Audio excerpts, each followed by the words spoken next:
Magandang hapon po sa inyong lahat. Kung nakikita nyo ay may isang uri dito ng halaman. At hindi nyo ba alam kung anong klaseng halaman ito? Ito ay Hoya. At kung tawagin ay shooting star. Itong shooting star nito ay kilala ito sa buong mundo. Pero totoong pangalan po nito ay Hoya.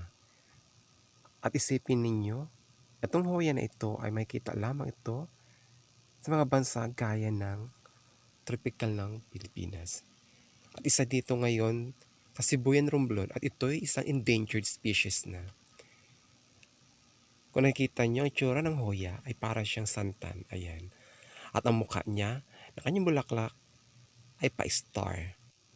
At ang kulay ng kanyang bulaklak ay puti at mayroong halong kulay dilaw. Hindi nyo ba alam na itong halaman na ito ay pambihira lamang mabuhay sa bansang Pilipinas? Sapagkat ito ay nanganganib ng maubos at ito ay makikita lamang ito sa mga kabundukan ng Pilipinas. At isa na ngayon ang Sibuyan Romblon na nagkaroon ng Hoya. Maraming uri ng Hoya sa buong mundo. Ngunit itong shooting star na ito ay kakaiba sapagkat malit lamang ito na uri siya ng halaman at ito'y kumakapit siya sa puno at hindi siya basta-basta nabubuhay na mag-isa lamang siya. Kung titingnan mo, akala mo orchids, pero kakaiba sa lahat, hindi to orchids. At ito ay, pag namulaklak ay kumpol-kumpol. Ayan, kung makita nyo. Napakaganda itong halaman na ito. Kaya dito nga sa Sibuyan Romblon ay tinawag na Galapagos of Asia dahil dito namumuhay ang mga halaman na mga endangered na. Ayan, pinitas ko ang isang dahon para makita ninyo na mayroon siyang dagta na kulay puti. Yan po yung malagkit. At ang kanyang pong dahon ay berde at maninipis ang dahon. At ang haba po ng dahon nito ay maliit lamang. At hindi po siya kasing laki ng ibang dahon.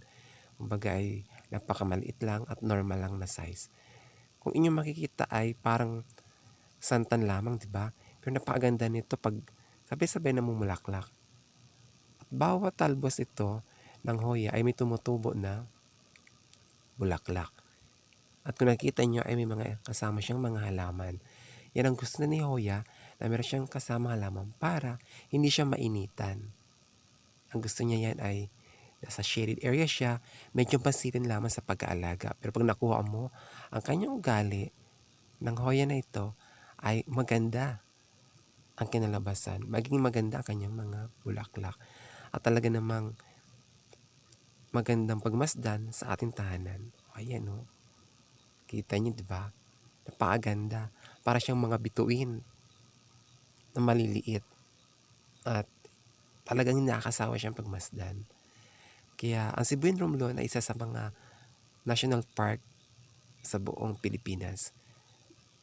Kaya napakaswerte namin sapagkat marami mga endangered na mga halaman at tumutubo dito sa aming isla.